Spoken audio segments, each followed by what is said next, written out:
And we have, again, the greatest submarine in the world with our technology, like they talk about chips. Well, I would say submarines are a bigger deal than chips. We're at least 15 years ahead of any other competitor. China, Russia, nobody can come close. We're also building right now 3 large aircraft carriers in addition to the ones we have. And we have, actually, interestingly, we have a lot of submarines. How many submarines do we have now altogether, approximately? Huh? What? Over 30. We have over 30. But these are the super duper subs, and there's nothing like them. So we're going to be doing from 12 to 15 brand new submarines. We have a couple of other things going on. We'll be building other elements of Navy. We'll be fixing up headquarters. We'll be fixing up places for our great sailors to live. And we're going to be working very hard with companies, but we're also going to be penalizing companies that aren't doing a good job. For instance, when they built the Ford, Gerald Ford, the cost overruns were ridiculous. That was done in Norfolk, Virginia. We're going to be talking about that with that company. The cost overruns were out of control. In World War II, the United States built upwards of 4 ships per day. Can you believe it? 4 ships a day, on average. And now there weren't all big warships, but there were ships, freighters, tankers. And it's a tragedy that we allowed this incredible capability just go astray. We don't do that much anymore. We do build our warships, but that's about it. But that's a lot. We're going to restore America as a major shipbuilding power. We're going to ensure the USA is the most powerful fleet anywhere in the world, and long into the future with battleships helping lead the way and the submarines. And again, nobody competes with us on submarines. So I just want to thank everybody, and I'd like to ask Secretary Hegseth to say a few words, followed by the Secretary, but if you would, Secretary of the Navy. But Pete's doing a fantastic job.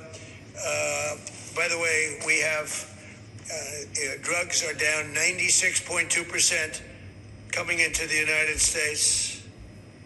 92.6 by sea. And soon we'll be starting the same program on land.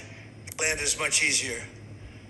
But every one of those boats that we knocked out saved 25,000 lives. So we saved 25,000 lives every time we knock out one of those boats with the drugs pouring in. And you just have to see it. It means people say, oh, gee, do you think it was really drugs? Well, just take a look. Bags all over the place. That's not fishing equipment. There's no fishing rods on those boats. They move fast. When you see a boat with 4 engines or 5 engines on, going 40, 50 miles an hour, well, they get hit. We save 25,000 lives every single time we knock out a boat. And it's over 96% stopped by sea. We're trying to figure out who the other 4% are, frankly. And we're going to have the same success, but even quicker, because it's much easier on land. If they want to come by land, they're going to end up having a big problem. They're going to get blown to pieces, because we don't want our people poisoned. 300,000 people died, probably last year 300,000. A lot of people say it was 200. Somebody said last night, it was only 175,000 people. That's like 3 stadiums, big football stadiums filled up with people died. But I think the real number is 300,000. We're not going to have that anymore. So we're doing a great job, and we enjoy doing it. Our border is secure. Our country is strong. Trillions of dollars is coming into our country from other countries and companies. They're building factories and plants, including auto plants, all over the United States of America. Without tariffs, they wouldn't be doing anything, although they were very happy with the November 5th election. But it's only because they want to avoid paying tariffs that they're all coming in. And again, the biggest number was $3 trillion in history. That was China many years ago. Now it's $18 trillion, and that's just in 10 months. We think we could hit $20 trillion. That's investment in the United States, including plant and equipment. So thank you very much, and I'll ask Pete to say a few words, and then John. And if you have any questions, we'll take them. Thank you. Well, Mr. President, you're exactly right. There are No fishing poles, no fishermen, and no fishing boats. Just drug dealers and narco terrorists. And with every strike, we're saving American lives. No other president was willing to do real deterrence. That's exactly what's happening. It's an honor to be here, Mr. President, Mr. Secretary, Secretary Rubio, to talk about what peace through strength really looks like. You can talk about it, or you can invest in it, and you can build it. And that's exactly what President Trump is doing. At the Department of War, we're restoring the warrior ethos. In fact, the president mentioned the NDAA. We put into law merit-based. We put into law getting rid of DEI and political correctness. That's now part of how our military operates. And you've seen it in record recruiting in the spirit of the Department of War. We're rebuilding the military. President Trump did it once. He's doing again with historic investments today in shipbuilding. And we're reestablishing deterrence, whether that's at the border, whether it's through Golden Dome, what happened with Midnight Hammer and what Iran found out, those drug boats, and of course the Houthis opening up the shipping lanes. American strength is back on the world stage. And the announcement of the Golden Fleet, anchored by new battleships, the biggest and most lethal ever, accomplishes all three of those things and marks a generational commitment to American sea power.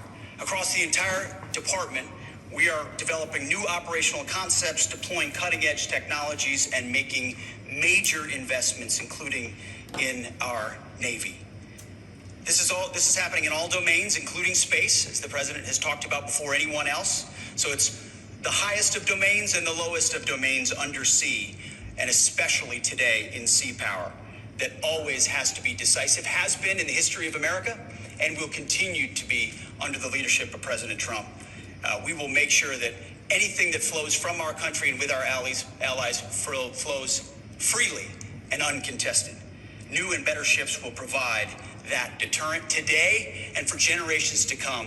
This new class, these new investments will be the types of things that for decades, for centuries, the American people will look back and thank President Trump for having the vision and the willingness to invest right now in capabilities we need today, tomorrow, and long into the future. So, Mr. President, thank you for this investment, and I'll hand it over now to the Navy Secretary.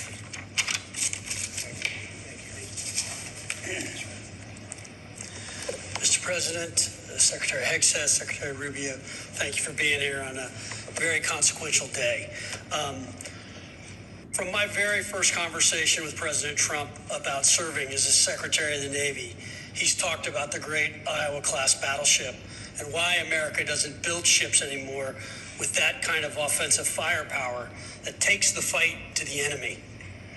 During my time in the job, I've talked extensively with our combatant commanders, like Admiral Paparo and Admiral Cooper, and our CNO, Admiral Cottle. And what I've learned is that not only is the president's idea a good one, it's something that Navy desperately needs and now has a formal requirement for. The future Trump-class battleship, the USS Defiant, will be the largest, deadliest, and most versatile and best-looking warship anywhere on the world's oceans. I want to thank the president for his vision to make this game-changing capability for the United States Navy. The Iowa was designed to go on the attack with the biggest guns, and that's exactly what will define the Trump-class battleships. Offensive firepower from the biggest guns of our era.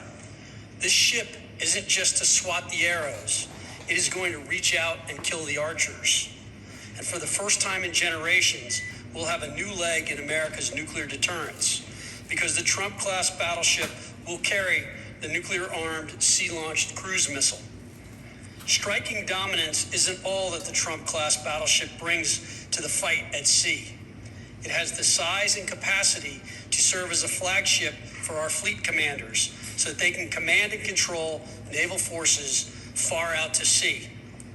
As shown in the series, and the president mentioned it, Victory at Sea, Admirals Bull Halsey and Raymond Spruance commanded the war in the Pacific from their battleship flagships during World War II.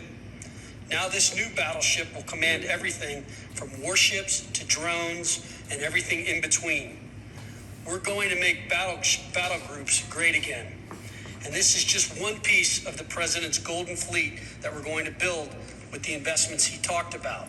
A new frigate, the right frigate, the one our warfighters have told us they need.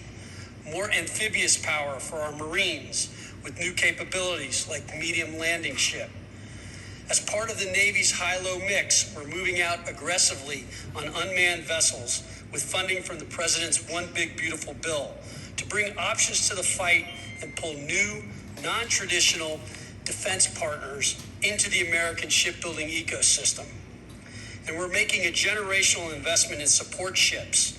Logistics wins wars, and that kind of shipbuilding is the spark that will ignite the industrial base and help power the commercial shipbuilding that the President has called for.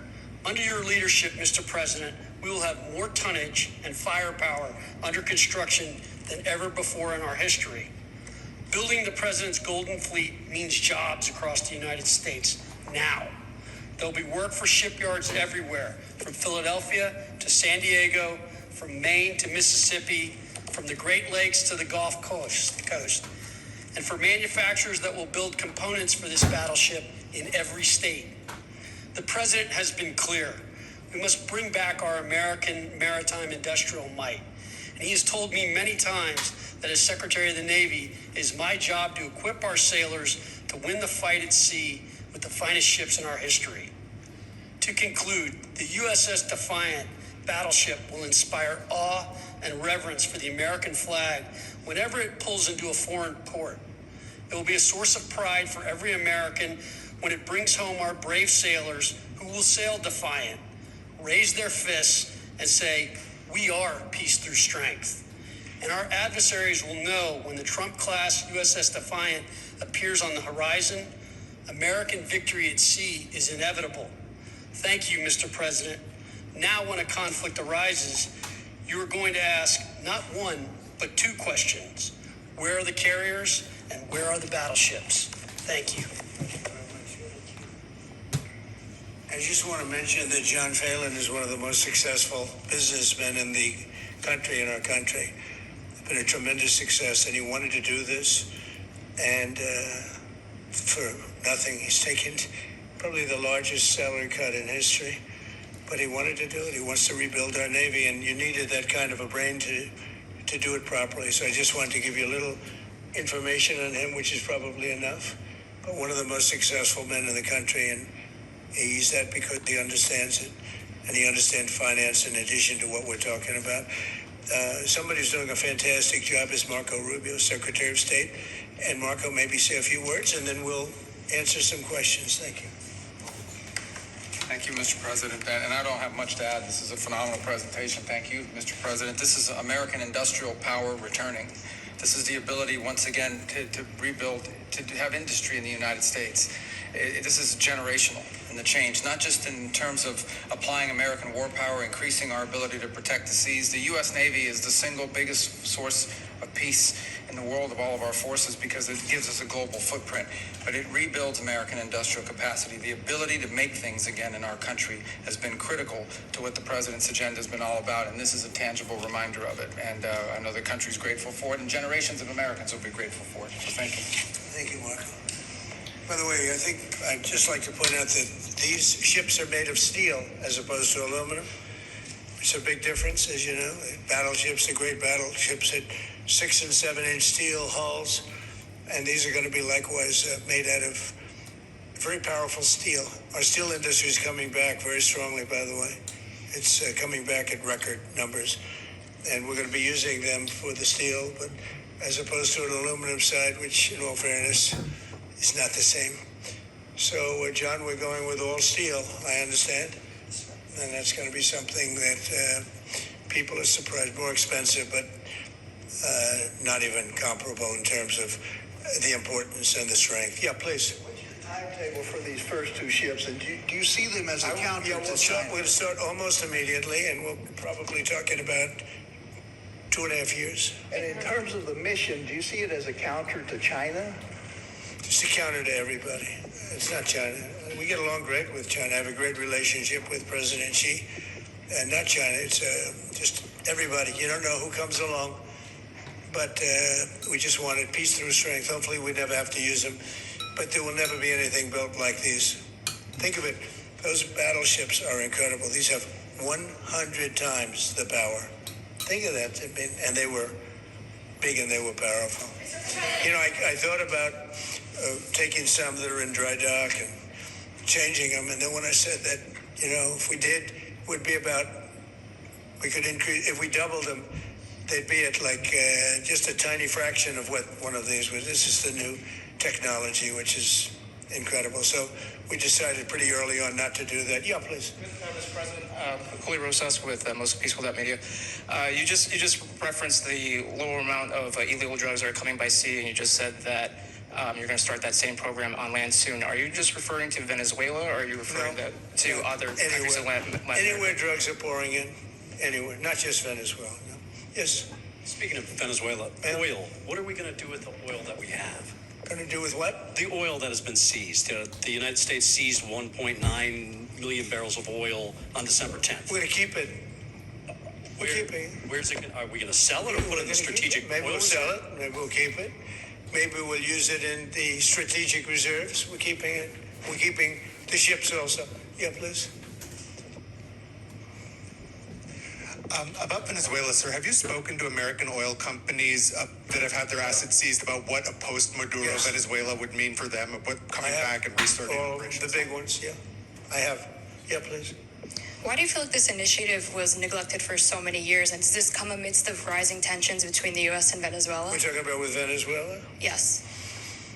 Well, you had a different kind of a president before me. They didn't mind being ripped off. They didn't mind being robbed. They didn't mind drugs pouring into our country. They didn't mind the jails of Venezuela and Nicaragua being emptied into the U.S., where they take over Colorado and other places. I do mind. So you had a different kind of a president. I hope people are enjoying it, because we've never been respected more than we are now. Yeah, please. Thank you. Thank you, Mr. President. Were you surprised by the number of photos of Bill Clinton in the Epstein files? And can you commit to their full... What?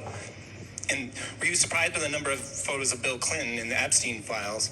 And can you commit to their full release by the end of the year? Some of the victims were protesting that too many of them were redacted. I know there are a lot of people that are angry about all of the pictures of other people, but I think it's terrible. Look, I like Bill Clinton. I've always gotten along with Bill Clinton. I've been nice to him. He's been nice to me. We've always gotten along. Respect him.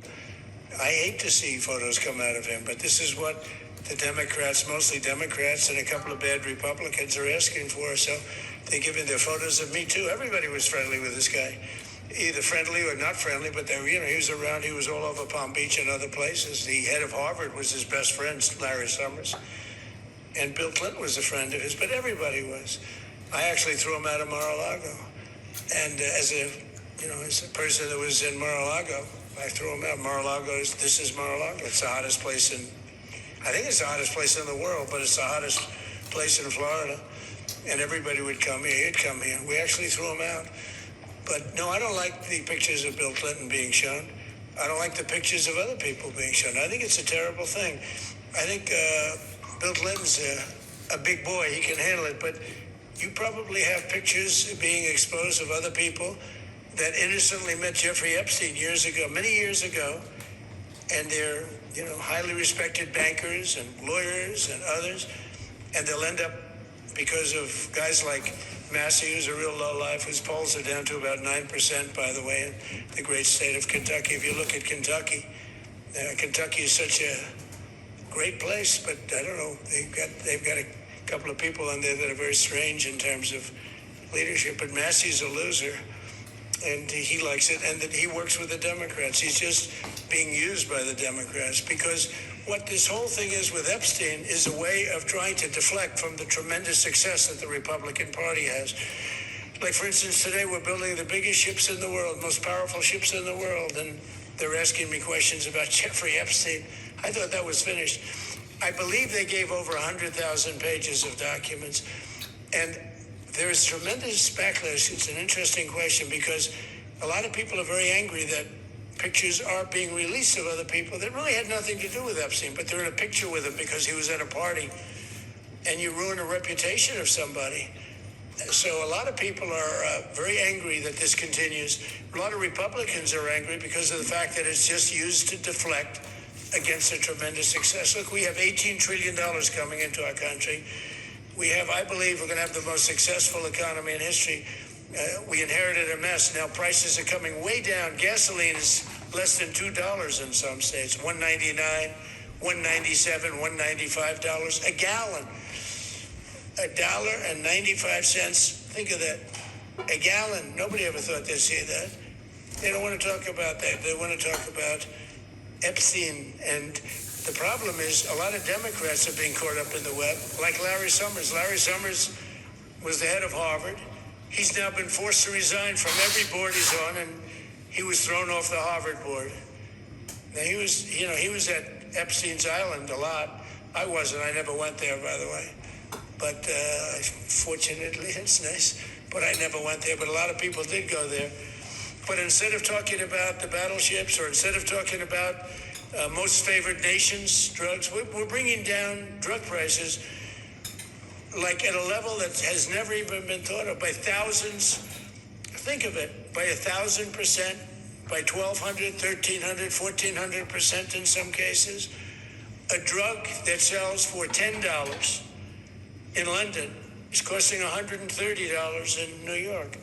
We're bringing it down to $20, and they're going to go up to 20. So they're going from 10 to 20, which is a doubling. It's a doubling. That's a lot, but it's a doubling. But we're going down to 20. So we're going down, if you can do your own math, but it's 2,000%, 3,000%. It's pretty amazing. And the New York Times had a story about it, a small story way in the back of the paper. It's the single biggest thing to happen with respect to drugs probably in 50 years. There's never been anything like this. In my first term, I was able to get drug prices down 0.25%. It's the first time in 28 years that they went down. 0.25%. I was so proud of myself. Now we're doing them 2,000%, 1,500%, 1,200%. That pill that sold for $130 will now be selling, as an example, for $20. Because the rest of the world took advantage of us. Without tariffs, I could have never done it. I called up the heads of the countries. As an example, France, I spoke to a very good man, President Macron of France. And I said, Emmanuel, you have to raise your drug prices.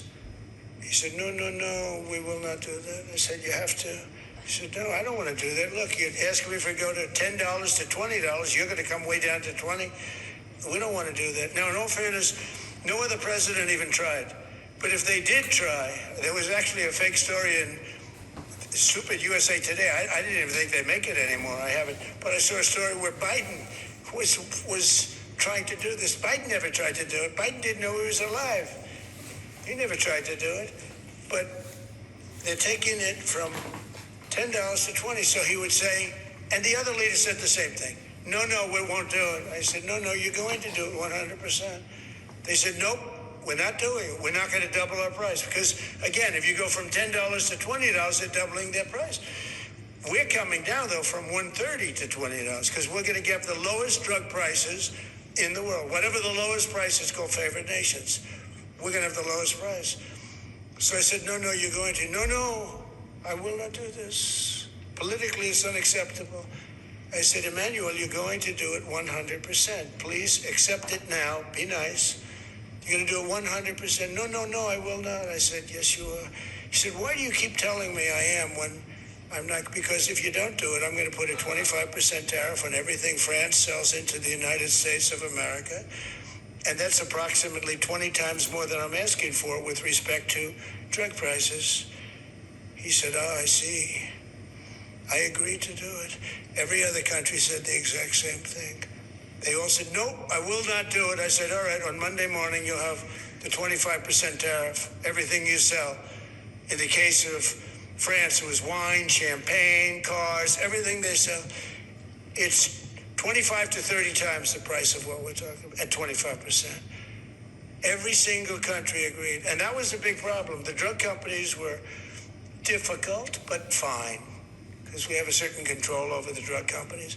We have no control over these foreign nations. So every single country has agreed to do this. So we will take that pill price down, as an example, talking about not just pills, we're talking about everything. We'll take it down from $130 a pill down to $20 a pill. and the rest of the world will take it from $10 a pill up to $20. It's the biggest thing ever to happen, and it's covered, barely covered in the New York Times because it's a fake newspaper. Yeah. Mr. President, on shipbuilding, how is the administration plan to ensure that there's sufficient workforce availability as you're producing these ships? Could you speak up? How does the administration plan to ensure there is sufficient workforce availability as you're producing these ships? We're going to have it. We're going to have tremendous workforce availability. We're also going to have robots helping us. We're going to have a lot of robots helping us because we need it. And because we're going to town, we're building a lot between the AI and the auto plants. So we're going to need robots. We're going to have robots, but that's going to help us. We're going to have tremendous workforce. And in order to operate, you're always going to need people. You know, you can have robots, but you're going to have to get somebody to start those robots, and you're going to have to improve the robots. But we're going to have robotic factories plus manpower. So we're going to have enough. We're going to need the help of robots and other forms of, I guess you could say, employment.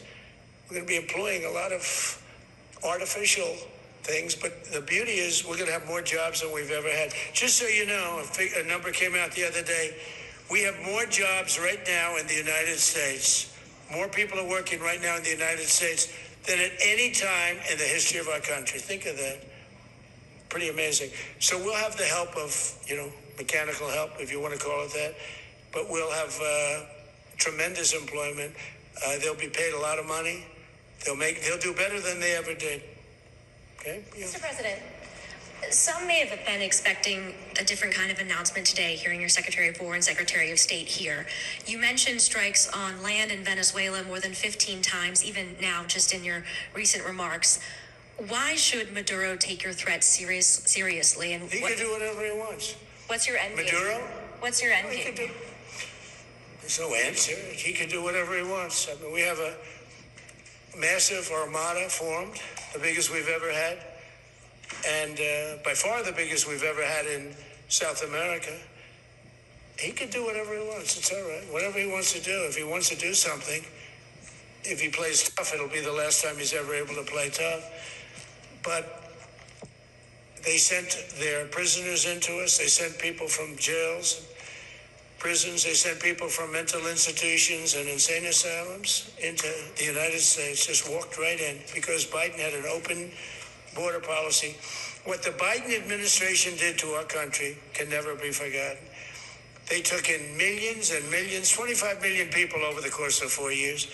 Many of those people were murderers and drug dealers, prisoners, rough prisoners, 11,888 murders. More than half of them killed more than one person. They came into our country. Now, I spoke to Christine Noem today. I spoke to Tom Homan today. He came down to see me, and we had a great meeting. They've done an amazing job. We're getting them out. We're getting them out very fast.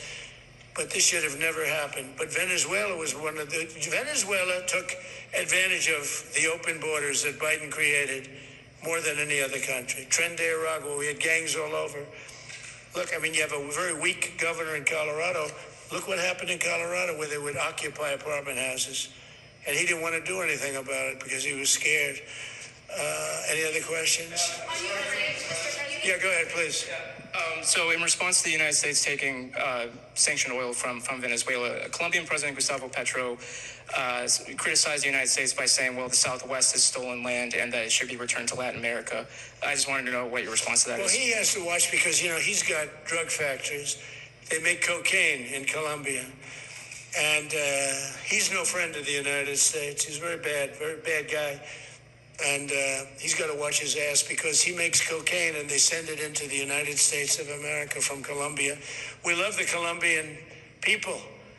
I love the Colombian people. They're great people, energetic, smart, great.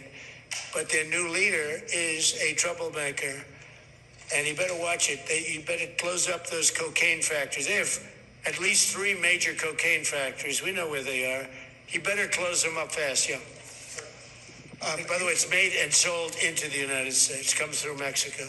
Thank you, sir. You've named Governor Landry to be new special envoy to Greenland. Yeah. What do you see that role entailing? And is it still your intention that Greenland become part of the U.S.? He viewed Louisiana, the Louisiana Purchase. He said, I'm governor of Louisiana. And he said, I didn't call him, he called me. He's very proactive. He's a great guy. He's a deal guy. He's a deal maker type guy. And we need it for national protection. We need Greenland for national protection. They have a very small population. And I don't know, they say Denmark, but Denmark has spent no money. They have no military protection. They say that Denmark was there 300 years ago or something with a boat. Well, we were there with boats too, I'm sure. So we'll have to work it all out. But he felt very strongly we need it for we need Greenland for national security. Not for minerals. We have so many sites for minerals and oil and everything. We have more oil than any other country in the world. We need Greenland for national security. And if you take a look at Greenland, you look up and down the coast, you have Russian and Chinese ships all over the place. We need it for national security. We have to have it. And he wanted to lead the charge. So we're making him, Marco, today, a special envoy to Greenland. Greenland's a big deal. Yeah. On Ukraine, can you give an update on the talks that took place this past weekend, and could a trilateral discussion of sort be the next step for Ukrainian, U.S. and Russian delegations? So the talks in Ukraine, Russia are going along. They lost, as you know, 27,000 soldiers last month, mostly soldiers, some people in Kiev, etc., but mostly soldiers. And the talks are going along. And I say that, there's tremendous hatred between these two leaders. Between President Putin, President Zelensky, tremendous hatred, and I hope we can get it done. We are talking. Talks are going okay, but I've solved 8 wars, and Thailand is starting to shape up. They started with Cambodia, they started up again, but I think, Marco, we have that in pretty good shape to have that stopped. So we stopped 8 wars, and I thought this would be in the middle of the pack, but maybe easy, but in the middle of the pack. But there's a lot of hatred between those two people, and when there's hatred, there's, But we stopped one war 38 years, one war 35 years, one war was going on for 32 years. And we stopped, think of it, we stopped a potential nuclear war between Pakistan and India. And the head of Pakistan, highly respected general, he's a field marshal, and also the Prime Minister of Pakistan said, President Trump saved 10 million lives, maybe more, by getting that war. 8 planes were shot down. That war was starting to rage. And he actually said the other day that President Trump saved 10 million lives, maybe more. So we solved all these wars. The only one I haven't solved yet is Russia, Ukraine. Are you still pushing for the Christmas Day deadline with Russia and Ukraine? And have you spoken with Putin or Zelensky or plan to push the deal? I'll do whatever I have to do. I'd like to see it stop. Look, we don't lose any money on that war anymore. Biden gave $350 billion, and who knows what happened to it. We now sell missiles, planes, all of the best military equipment. We sell it to NATO. We got NATO to go from 2% GDP to 5%. Nobody believed that to this day.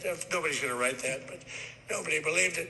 And they take that money and they pay it to the United States for weapons. So we sell weapons to NATO. We sell full price. We sell weapons to NATO, and NATO takes those weapons and probably distributes them, but gives a lot of them to Ukraine. So we don't lose any money like we did with Biden. He was spending money like a fool. He was a fool. What he did to our country is so horrible. But he gave $350 billion between cash, gave a lot of cash, $350 between cash and weapons. You remember at the beginning of that whole thing, I gave them javelins. Javelins are the anti-tank busters. And President Obama at the time gave them sheets. I gave them javelins. They gave them sheets. But the bottom line is I think they're all tired of that war. Everyone's tired of that war. It's got to stop. Yeah, please. The U.S. was in active pursuit of a sanctioned oil tanker yesterday. Are you able to share what became of that tanker? Was the U.S. able to seize it? No, it's moving along, and we'll end up getting it. We're actually pursuing it. Can you imagine? Because it came from the wrong location. It came out of Venezuela, and it was sanctioned. Yeah, please. Ultimate goal in Venezuela to force Maduro from power. Well, I think